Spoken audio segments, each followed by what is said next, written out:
2,000 years ago, in the markets, courts, and battlefields of the ancient world, a group of thinkers developed a philosophy so practical and so powerful that it shaped emperors, freed enslaved people, and built some of the most resilient minds in recorded history.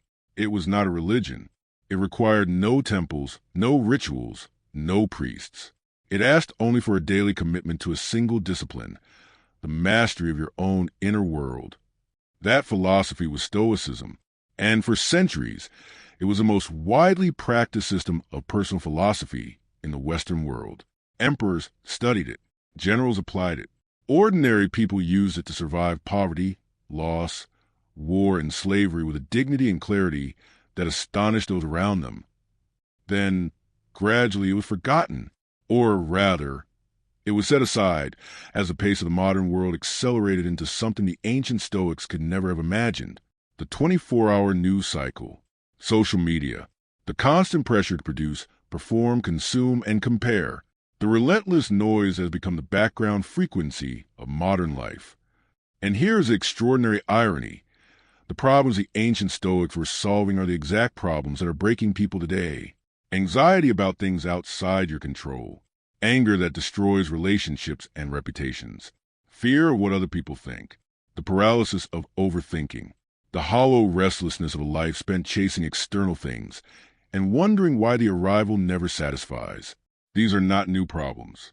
They are ancient ones, and the Stoics solved them completely, practically, and with a depth that 2,000 years have not diminished. This book is the bridge between that ancient wisdom and your modern life, not an academic study of Stoic philosophy. There are plenty of those. This is a living, breathing, practically applicable guide to using Stoic principles the way they were originally intended, as daily tools for building a mind that nothing can break. The three great Stoic teachers whose wisdom fills these pages were as different from each other as three people could be. Marcus Aurelius was the emperor of Rome, the most powerful man in the world, who spent his nights writing private journal entries, reminding himself to stay humble, patient, and grounded. Epictetus was an enslaved person, a man who owned literally nothing and over whom his master held the power of life and death, who became one of the most respected philosophers of his age. And Seneca was a wealthy statesman and writer who navigated the treacherous politics of Nero's court while developing one of the most eloquent and practical bodies of wisdom ever written. Three completely different lives. Three completely different circumstances. One shared philosophy. And all three produced minds of extraordinary stability, clarity, and depth. If Stoicism could serve the most powerful person in the world and the most powerless person in the world with equal effectiveness, it can serve you wherever you are, whatever you are facing, however much noise is currently filling your life. The still waters of the title are not a place you travel to. They are not a mood you wait for or a circumstance you hope for. They are something you build, brick by brick, day by day, principle by principle, inside yourself, so solid and so deep that the storms of the external world create ripples on the surface, but never disturb what lies beneath. This is what the Stoics built. This is what you can build. Let's begin. Chapter 1. The dichotomy of control, the one distinction that changes everything. Imagine you are sitting on a plane that has just hit severe turbulence. The plane is shaking. The oxygen masks have dropped. People around you are gripping their armrests and praying. And you, what are you doing? Most people would be doing one of two things.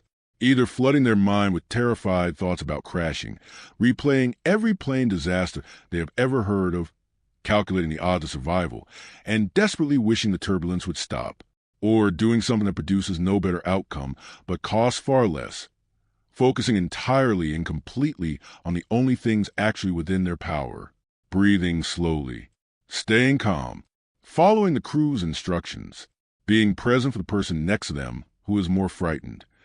The plane's fate is the same in both scenarios. The outcome of the turbulence is equally outside both people's control, but the experience and the person you emerge as on the other side could not be more different. This is the first and most foundational principle of Stoic philosophy, the dichotomy of control, the distinction between what is within our power and what is not. and the discipline of investing your energy, attention, and emotion exclusively in the former while accepting the latter with complete equanimity. Epictetus, who had spent years as an enslaved person and knew better than almost anyone what it meant to have external control stripped away, placed this distinction at the very beginning of the Enchiridion, his manual for living. His opening words remain, after 2,000 years, among the most practically useful sentences ever written. Make the best use of what is in your power and take the rest as it happens. Within our power, the Stoics taught, are our thoughts, our values, our intentions, our efforts, our responses, and our character. Everything else, other people's opinions, the economy, the weather, our health, our reputation, the outcome of our actions, is outside our power, not indifferent necessarily, not unimportant, but not ours to control, and therefore not worthy of our anxiety. To sound simple, it is not easy. The human mind is wired through millions of years of evolution to monitor threats, including social threats, reputational threats, and uncertain future outcomes, with enormous vigilance. Telling the brain to stop worrying about things outside its control runs against deep biological programming. The Stoics did not pretend otherwise. They developed a practice, not a single insight, but a daily, repeated practice of consciously sorting every concern into one of two categories, mine or not mine. Consider how differently life feels when the sorting becomes habitual. The critical email from a colleague. Their words are outside your control, but your interpretation of them and your response to them are entirely yours. The job you did not get. The hiring decision is outside your control, but the effort of your preparation, the quality of your application, and what you do with the rejection are fully yours. The relationship that ended. The other person's feelings and choices are outside your control, but how you handle the ending, what you learn, and who you become on the other side are absolutely yours. Ryan Holiday, the modern writer who has done more than anyone in recent times to bring Stoic philosophy to a contemporary audience, puts it this way: most of what we worry about is not ours to control, and most of what we can control, we rarely pay attention to. We have the investment of our concern exactly backwards.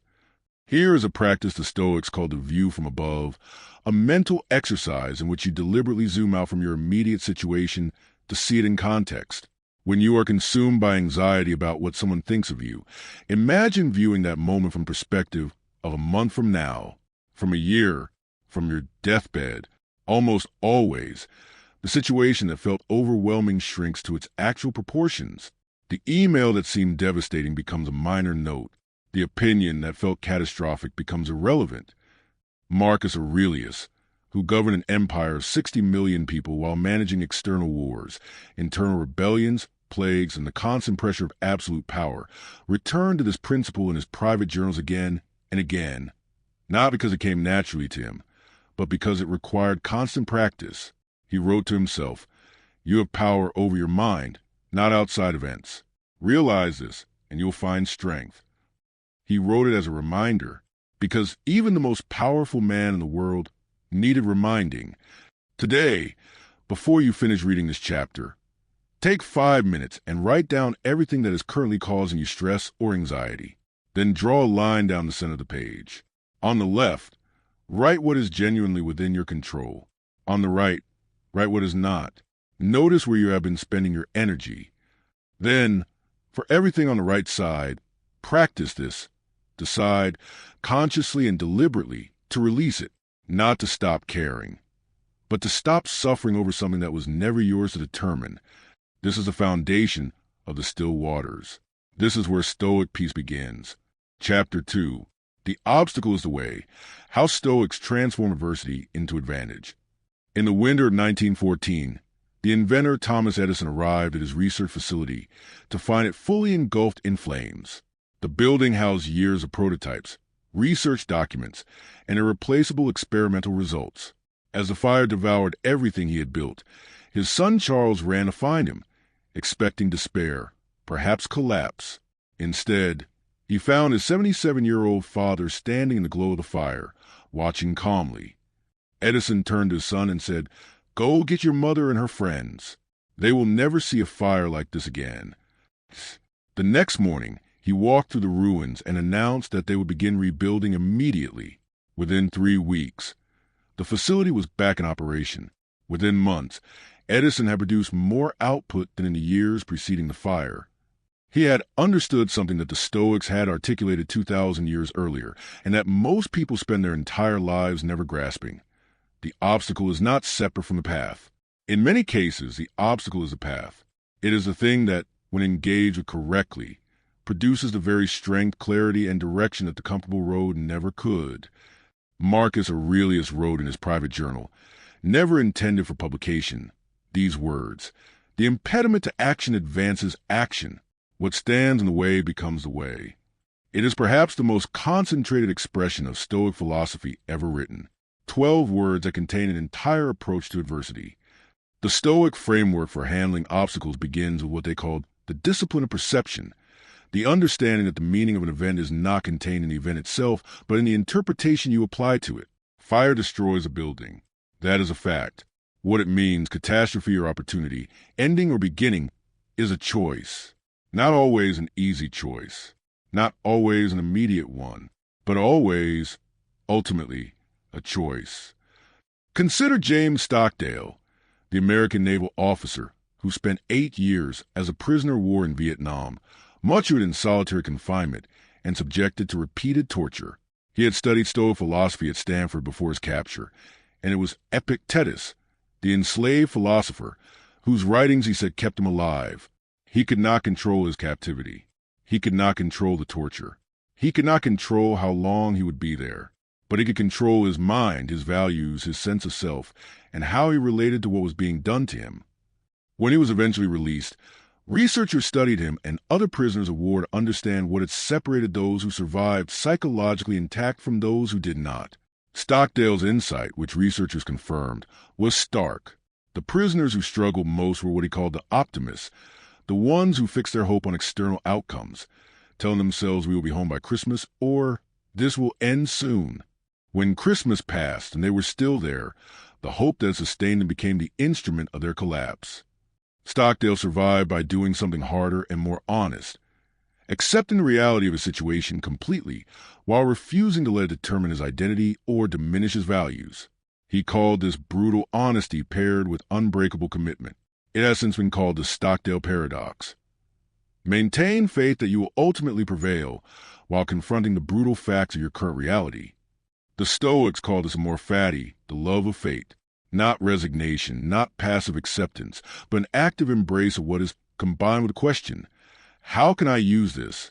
What does this obstacle demand of me that, once developed, becomes a permanent strength? The writer and philosopher Friedrich Nietzsche, whose thinking overlapped significantly with Stoic ideas, put it with characteristic force. That which does not kill us makes us stronger, but the Stoics would add a critical nuance. Only if you engage with it consciously. The obstacle only strengthens you if you work with it rather than around it or against it. Here is the practical application. The next time you face an obstacle, a failure, a setback, a door closed, a plan collapsed, before reacting, pause and ask 3 questions. First, what does this obstacle demand of me? What skill, what quality of character, what resources it require me to develop? Second, how might I later be grateful for this obstacle? What might it be preventing, redirecting, or preparing me for? Third, what is the smallest immediate action I can take that moves forward rather than backward? These questions do not make the obstacle disappear. They do not pretend it does not hurt. They simply reorient the mind from the position of victim, at the mercy of events, to the position of architect, working with events towards something greater. Edison rebuilt his laboratory. Stockdale rebuilt his mind in a prison cell. Marcus Aurelius governed an empire through plagues and wars without losing his essential humanity. The obstacle was, in every case, the way. It is the way for you too. Whatever is standing in front of you right now. Chapter 3. The Burning Opinion. Freeing yourself from what other people think. There is a mental experiment the Stoics recommended that is so simple and so devastating that most people find it almost impossible to sit with. It goes like this. Imagine that every decision you make, Every choice of career, relationship, lifestyle, opinion, and self-expression is made with zero regard for what any other human being thinks of it. No performance for your parents, your colleagues, your social media following, or the vague, imagined audience of people who might be watching. Just the unfiltered expression of your deepest values, your genuine preferences, and your honest character. What would be different? Really different? For most people, if they answer this question honestly, the answer is nearly everything. The philosopher and psychologist William James, writing at the turn of the 20th century, observed that the deepest human craving is to be appreciated. He was right, but the Stoics had identified something more precise. The craving not just to be appreciated, but to be approved of, to have our choices, our identities, and our worth validated by the eyes of others. And they identified this craving as one of the most insidious sources of human suffering, because it places a condition of your inner peace in the hands of people who have neither the full knowledge of who you are nor any reliable consistency in their judgments. Epictetus was characteristically blunt about this. It's not what happens to you, but how you react to it that matters. But his deeper teaching on social opinion went further. Other people's judgments of you are, by definition, outside your control. They are formed by their own projections, their own experiences, their own fears and preferences, not by the truth of who you are. Granting them power over your emotional state is, in Stoic terms, a philosophical error, a confusion between what is yours and what is not. Consider the extraordinary case of Cato the Younger, the Roman statesman, who was perhaps the most uncompromising embodiment of Stoic principles in the ancient world. In a society where reputation and public opinion were literally matters of life and death, where the wrong political alliance could end in exile or execution, Cato made his decisions based entirely on what his values demanded, regardless of public reaction. He was mocked, threatened, and politically outmaneuvered repeatedly. He accepted all of it without altering his position by a single degree. His admirers and his enemies both called him the same thing: incorruptible. The people who wanted to use him hated him for it. The people who shared his values were inspired beyond measure by it. The modern equivalent of this is everywhere visible in the lives of people who built something extraordinary. Steve Jobs, famously indifferent to consensus of what was realistic or marketable when conflicted with his creative vision. Malala Yousafzai, who continued to speak and write and advocate even when those opinions had already been answered with a bullet. Frida Kahlo, whose deeply personal and often disturbing art was dismissed by the mainstream art world of her time, who continued to paint precisely the truth of her own experience with no concession to what was considered acceptable or beautiful. None of these people were unaffected by criticism. That would make them not Stoic, but simply cold. The Stoics felt things fully, including the sting of being misunderstood, rejected, or condemned. What they refused to do was let that sting become a compass. Seneca wrote, "I will govern my life and thoughts as if the whole world would see the one and read the other. For what does it signify to make anything a secret to my neighbor, when to God all our privacies are open?" His principle was that the only audience worth performing for was your own deepest values, the internal standard he called the God within, not because external judgment was unimportant, but because it was so inconsistent and so often so wrong that building your life around it was a form of voluntarily handing your freedom to someone who was not qualified to hold it. Here's the practice. The Stoics called it the inner citadel, a mental image of fortress at the center of your identity that no external force can breach. When criticism arrives, when public opinion shifts against you, when someone dismisses what you have built or questions who you are, you retreat briefly to the inner citadel and ask one question. Does this criticism identify something genuinely wrong with my character or my reasoning? If yes, you update. If no, you release it. Completely, without residue. The distinction is important. The Stoics were not advocates of arrogant imperviousness to feedback. They were deeply committed to continuous self-improvement and honest self-examination. What they refused was a reflexive, unexamined modification of self in response to other people's discomfort with who you authentically are. Your value is not determined by the jury of public opinion. It never was. The jury changes its verdict constantly, based on factors that have nothing to do with truth. The inner citadel stands. It always has. You simply may have forgotten it was there. Chapter 4. The River and the Rock. practicing equanimity in the age of anxiety. There is a river in China called the Li, famous for the extraordinary rock formations that rise from its waters. Formations that have been shaped not by a single dramatic event, but by centuries of gentle, patient, consistent water flowing over and around them. The river did not force the rock to change. It did not attack it or attempt to break it. It simply flowed, persistently, patiently, without resistance, and over time, the hardest stone in the world yielded to what seemed like the softest force. This is the Stoic image of equanimity, not hardness, the rigid, brittle quality of someone who has suppressed their emotions so completely that nothing moves them and nothing grows. But fluidity, the quality of moving through the world without being detained by it, feeling what there's to feel, responding when response is called for, and then flowing onward without accumulating the residue of past storms. Equanimity is the most misunderstood concept in Stoic philosophy.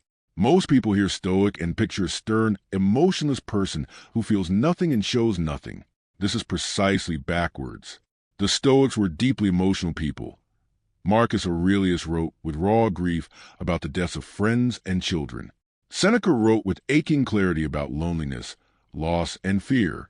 Epictetus spoke with obvious passion about injustice and human dignity. They felt everything. They simply refused to be controlled by what they felt. The clinical psychologist and researcher Dr. Susan David, whose work on emotional agility has influenced millions, makes a distinction that maps perfectly onto Stoic practice. The difference between emotional rigidity, being hooked by your emotions, controlled and defined by them, and emotional agility, the capacity to experience emotions fully while still choosing how to act. She calls people who have developed emotional agility emotionally agile. The Stoics had a simpler word for it: wise. The anxiety epidemic of the modern world is, in Stoic terms, largely an epidemic of emotional rigidity combined with a particular kind of misaligned attention. We are experiencing difficult emotions: fear, uncertainty, sadness, frustration, and then doing one of two things that guarantee suffering. Either we suppress them, pushing them underground where they accumulate force and emerge later as disproportionate reactions, or we amplify them, feeding them with rumination, catastrophizing an endless rehearsal of worst-case scenarios until a manageable difficulty becomes an overwhelming crisis. Seneca addressed the anxiety of his own time, which, given that he spent years navigating the homicidal political court of the Emperor Nero, was not inconsiderable, with an insight that feels written for today. We suffer more in imagination than in reality. He understood that the mind's capacity to generate suffering through anticipation frequently outpaces the actual suffering that events produce. We live through our fears many more times than events actually bring them to pass. The Stoic practice for this is called negative visualization, and it is one of the most powerful and counterintuitive tools in the entire philosophy. Instead of avoiding thoughts of what could go wrong, the Stoics deliberately and regularly contemplated the loss of what they valued most. Not to become morbid or pessimistic, but to achieve two things simultaneously. First, to inoculate themselves against the shock of loss by recognizing that everything is temporary, a recognition that makes the present moment not frightening but precious. Second, to expose their fears to the light, where fears almost always shrink. Marcus Aurelius practiced a version of this daily. He would wake each morning and remind himself that the people he loved could die, that his projects could fail, that his health could break, that his power could end. Not to produce despair, but to produce presence. Because the person who remembers that this day might be their last does not waste on trivialities. The person who remembers that those they love are mortal does not take them for granted. The Buddhist teacher Thich Nhat Hanh, whose philosophy of mindfulness shares remarkable ground with Stoicism, once said, "Because you're alive, everything is possible." The Stoics would add, "Because everything is temporary, everything is precious. The river flows, the rock yields. Nothing is permanent, not the pain, not the joy, not the uncertainty, not the peace." And that impermanence, rightly understood, is not a reason for anxiety. It is a reason for profound, wakeful gratitude. Here is today's practice. Choose one thing you are currently anxious about and deliberately sit with the worst realistic version of that fear for 5 minutes, not to catastrophize further, but to look directly at it. Ask, if this worst outcome occurred, what would I do? You will almost always find that the answer is not, I will be destroyed. The answer is more often, I would rebuild, I would adapt, I would survive and find a new direction. The fear loses power the moment you look at it directly, because direct looking reveals that you are more capable of handling difficulty than the anxious mind wants you to believe. The river does not fight the rock. The river trusts its own nature. Trust yours. Chapter 5. The Craftsman's Attention. Stoic presence in a world of distraction. In the workshops of ancient Rome, there was a tradition among master craftsmen. Before beginning any significant work, they would sit in complete silence for a period of time, not praying, not planning, simply settling, allowing the mind to arrive fully in the present moment before directing it at the task. They understood something that modern neuroscience has only recently confirmed. A mind that is half present produces half quality work. Attention is not just an input into quality. It is a foundation of it. The Stoics elevated this principle beyond craft into an entire philosophy of presence. They called it prosoke, Greek for attention to oneself. The daily practice of bringing full, undivided awareness to what is happening right now, in this moment, in this task, in this relationship, not because the future and past are unimportant, but because the present is the only place where life actually occurs and where action is actually possible. We live in what the writer Johann Hari has called the age of attention theft. Every notification, every infinite scroll, every algorithmically optimized content feed is designed by people whose sole objective is to capture and hold your attention as long as possible. And the modern human being, bombarded by more information in a single day than a person in the Middle Ages would encounter in a lifetime, has responded by fragmenting their attention across dozens of simultaneous inputs, none of them receiving the quality of presence that produces genuine understanding, genuine connection, or genuine craft. Marcus Aurelius wrote, "Confine yourself to the present." 3 words, possibly the most practical instruction ever given, not because the future is unimportant. The Stoics were meticulous planners, but because thinking about the future while standing in the present prevents you from doing the one thing that actually produces the future you want, acting well right now. Consider the extraordinary focus of the Japanese sushi master Jiro Ono, who began making sushi at age 9 and spent the next 7 decades doing almost nothing else. His restaurant, which holds the top rating in the Michelin Guide, serves a meal that Jiro himself has called unfinished, because he is always finding something that could be slightly more perfect, always present enough in the craft to see the next refinement. He once said, "I do the same thing over and over, improving bit by bit. There's always a desire to achieve more. I'll continue to climb, trying to reach the top, but no one knows where the top is." This is Stoic prosoke applied to mastery, the continuous, present moment attention that finds the next degree of excellence invisible to anyone not fully present in the work. The neurological research on distraction reveals something the Stoics understood intuitively. Attention is a muscle, and like all muscles, it grows stronger with deliberate use and weaker with neglect. The person who spends their day fracturing their attention across dozens of interruptions is not just getting less done. They are literally training their mind to be incapable of sustained focus. The neuropathy of distraction deepens. The neuropathy of concentration atrophies. Over time, the capacity for deep, sustained attention that produces great work and genuine presence with the people you love erodes. Seneca addressed the cause of this with prophetic clarity, writing in the 1st century. Most men ebb and flow in wretchedness between the fear of death and the hardships of life. They are unwilling to live, and yet they do not know how to die. He was describing people who are neither fully here nor fully anywhere, perpetually distracted from the present by anxiety about the future or regret about the past, living, in other words, at one remove from their own experience. The antidote is deceptively simple and genuinely difficult. The Stoics practiced it as a daily discipline. The practice of doing one thing at a time, with full attention, as though it were the only thing that existed, not multitasking, which research consistently shows reduces the quality of every task involved. Not task switching, which costs 20 minutes of refocusing time with every interruption, but single-pointed, fully present engagement with whatever is in front of you. Here is a practice. Choose one daily activity that you normally perform on autopilot. eating a meal, walking a familiar route, having conversation. And for one day, give it your complete attention, not performing attention, actual attention. Notice what you see, hear, taste, and feel that you normally miss entirely. Notice the quality of presence that emerges when you stop treating your life as background to your phone. Epictetus said, "First say to yourself what you would be, and then do what you have to do."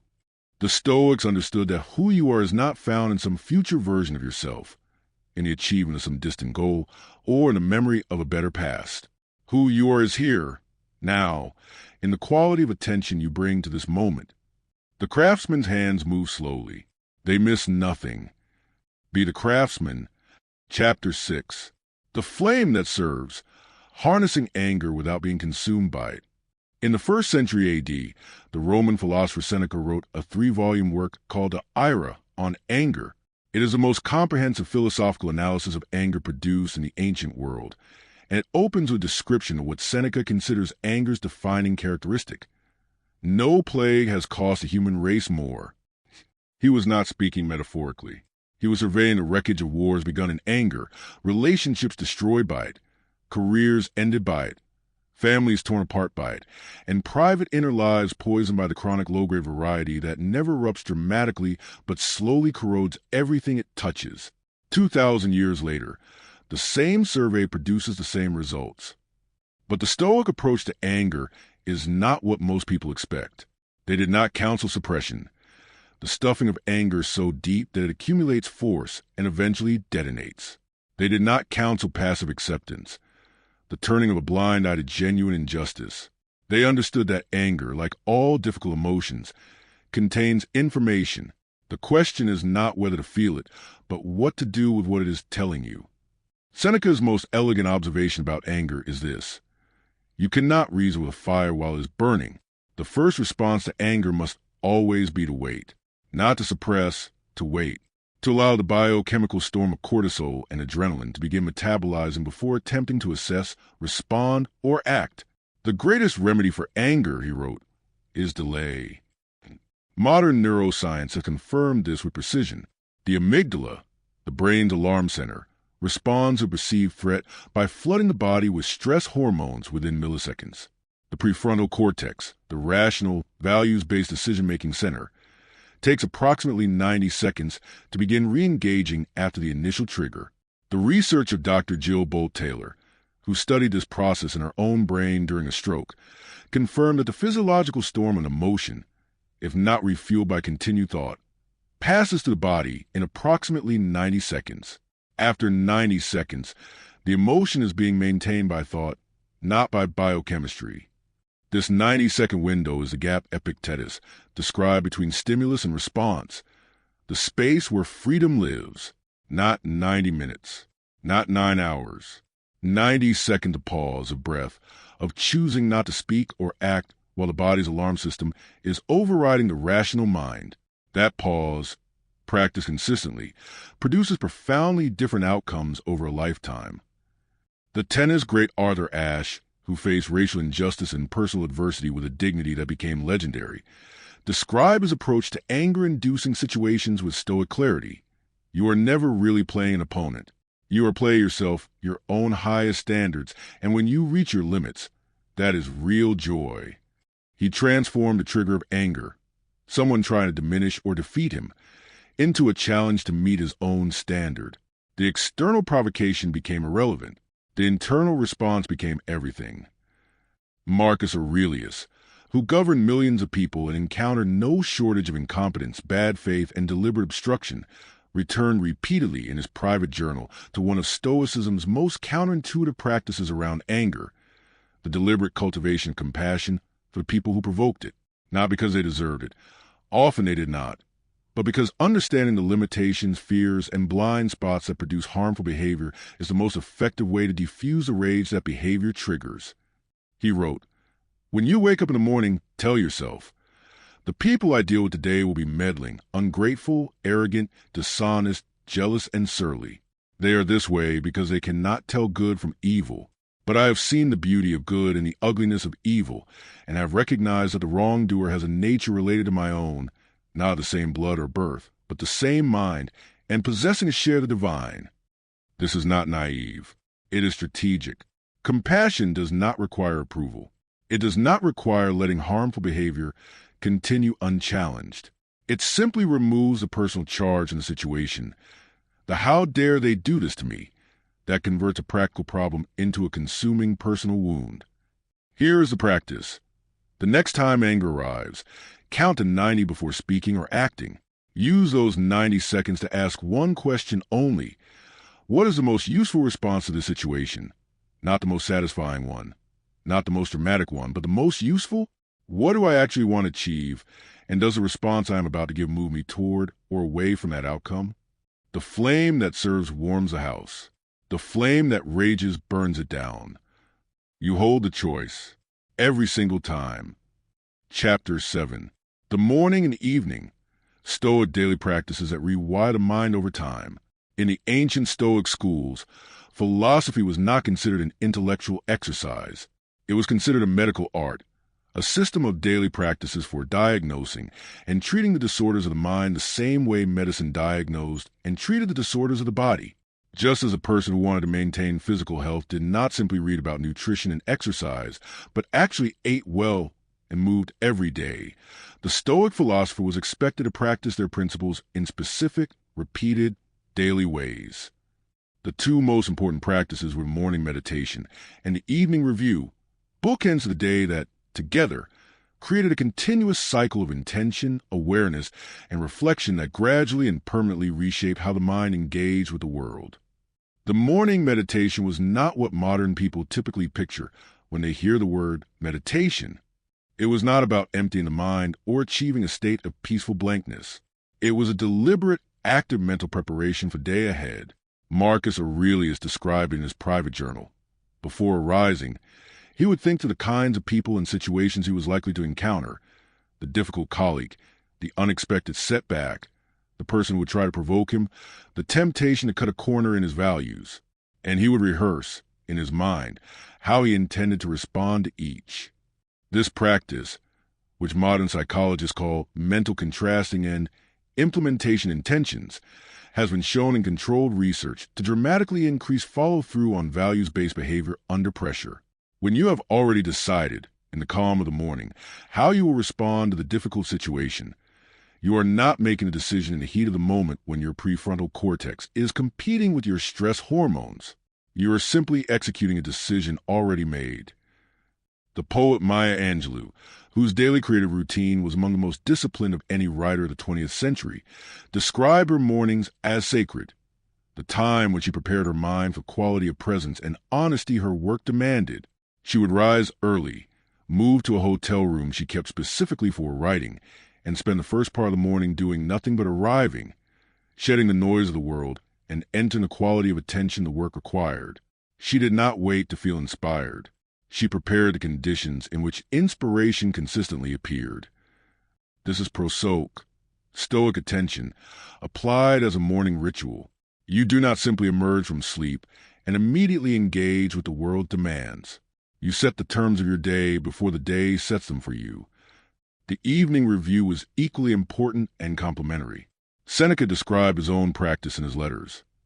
Every night before sleeping, he would conduct a quiet, honest audit of the day, not a harsh self-criticism. The Stoics were strongly opposed to the kind of punishing self-examination that generates shame rather than improvement. It was a judicial review. 3 questions, asked with the same calm fairness a wise judge would bring to a case. What did I do well today? This question matters because the mind is biased toward noticing what went wrong. Deliberately identifying what went right trains the attention toward evidence of progress and competence, which sustains motivation to continue. Where did I fall short of my values? This question requires honesty without cruelty. Not, I am terrible, but I spoke harshly when patience was called for. Tomorrow I will notice that trigger earlier. Specific, actionable, and released, not carried into sleep as a weight. What am I grateful for? The Stoic practice of gratitude was not about positive thinking or forced optimism. It was rooted in their philosophy of impermanence, the recognition that everything good in your life is temporary and therefore genuinely precious. The health you have today, the person sleeping in the next room, the fact of being alive at all. Nelson Mandela, who spent 27 years in prison and emerged without bitterness to become one of the most transformative leaders in history, described a discipline during his imprisonment that maps precisely onto the Stoic evening review. Each night, he would mentally identify 3 things he had done to maintain his dignity and values during the day, however small. 3 moments when he had chosen who he was rather than being defined by what was being done to him. He called this practice the foundation of his survival, not hope for release, not anger at his captors, the daily conscious claim of his own character. Here is your practice. Beginning tonight, take 5 minutes before sleep for the 3 Stoic questions. Write the answers in a journal, on paper, on whatever medium works for you. Not an essay. 3 honest sentences. And beginning tomorrow morning, take 5 minutes before your phone, before the news, before anyone else's agenda touches yours, to ask, who do I want to be today? What will the difficult moments likely be? And how do I intend to meet them? The morning and the evening are yours. They always were. What you do with them determines everything in between. Chapter 8. The Good Life, what Stoicism ultimately teaches us about being truly alive. There is a word the Stoics use for the ultimate goal of their philosophy. The Greeks called it eudaimonia. It is usually translated as happiness, but that translation does them a disservice. Happiness in the modern sense suggests a pleasant emotional state, feeling good, enjoy yourself, the absence of difficulty. Eudaimonia means something far deeper, richer, and more durable than that. It is sometimes translated as flourishing, as living well, as the complete actualization of your highest potential.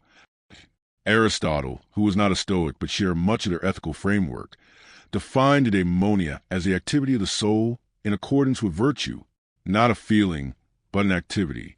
Not something that happens to you, but something you do repeatedly, consistently, in the face of difficulty and ease alike. A life lived at the full height of what you are capable of being. The Stoics agreed and added a distinctive emphasis. Eudaimonia is entirely within your control.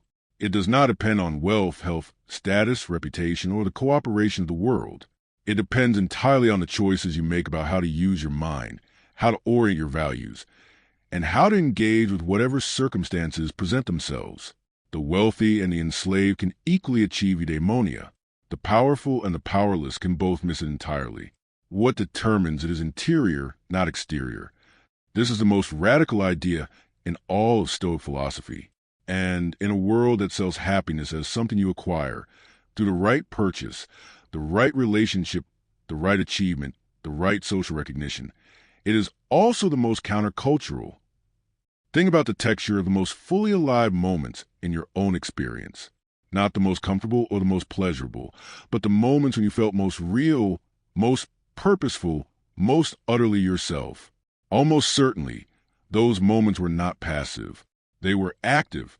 They involved full engagement with a challenge, with a person, with a creative act, with a difficult truth.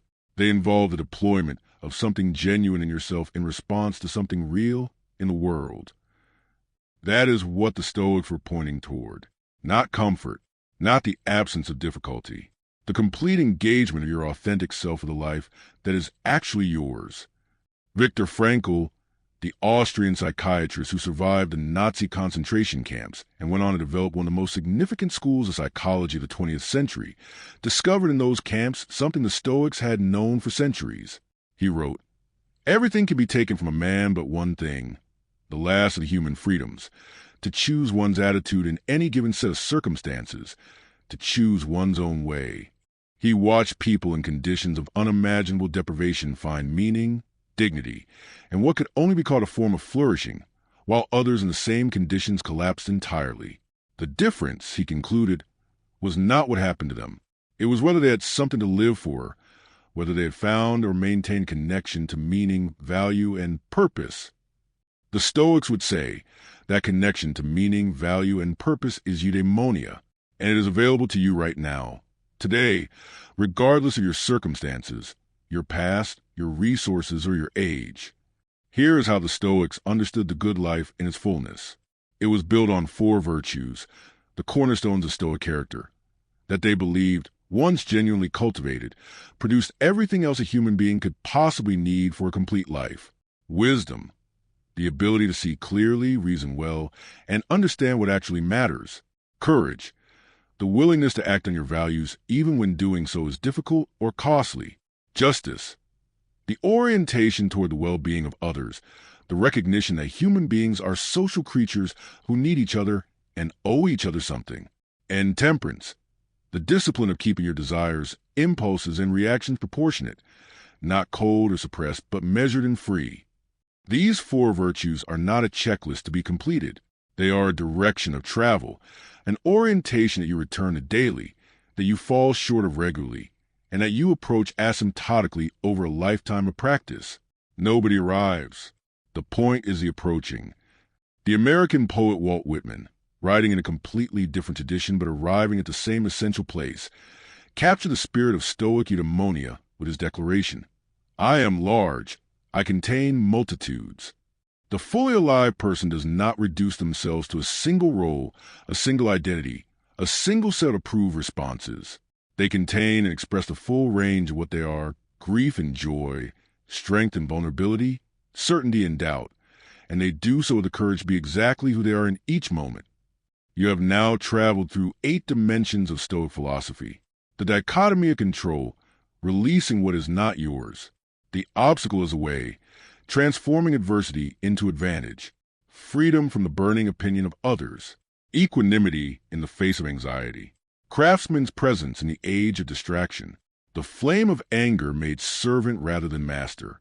The daily practices of morning and evening that rewire the mind over time. And now, finally, the good life, not a destination, a direction, not an achievement, a practice, not something you wait for, something you build every day from materials of your actual life. Marcus Aurelius, on his deathbed, reportedly turned to his physician and said something that his contemporaries found puzzling, but that, understanding his philosophy, could not have been more consistent. "Weep not for me. Think rather of the pestilence and the death that awaits us all." He was not bitter, not morbid, not performing.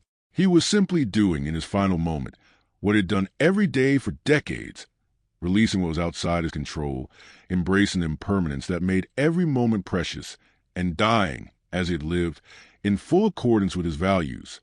That is the still waters. That is eudaimonia. That is quietly the most extraordinary life any human being can live. It is also the most ordinary, because it asks only for attention, honesty, and the daily practice of being fully, courageously, compassionately yourself. The waters are still. The work is yours. Conclusion: you have now walked through 8 pillars of Stoic philosophy, 8 ancient tools, cleaned of dust and placed in your hands to the demands of a modern life. The dichotomy of control gives you freedom from the tyranny of the uncontrollable. The obstacle as the way gives you a relationship with adversity that builds rather than breaks. Freedom from other people's opinions gives you the inner citadel that no external force can breach. Equanimity gives you the river's fluidity, flowing through difficulty without being defined by it. Craftsman's attention gives you presence in a world designed to steal it. The mastery of anger gives you the flame that serves rather than destroys. The morning and evening practices give you the daily architecture within which everything else becomes possible. And eudaimonia, the good life, gives you the destination that makes the journey worthwhile. Not a destination you arrive at and rest in, a direction you move in, a quality of engagement you bring to each day, each decision, each person, each difficulty. As Marcus Aurelius wrote in words he intended only for himself, in the privacy of a journal that was never meant to be read by anyone else. You have power over your mind, not outside events. Realize this and you will find strength. He wrote it as a reminder. He wrote it in the middle of one of the most demanding lives ever lived. He wrote it because he needed it. You need it too. We all do. That is why it has lasted 2,000 years. Carry the water. Practice the principles. Return to them when you forget, and you will forget. That is what being human means. But each return makes the path back shorter, the practice easier, the quality of mind deeper. The still waters are not out there somewhere. They are in here, inside the mind you have been building since the first page of this book. They have been waiting for you all along.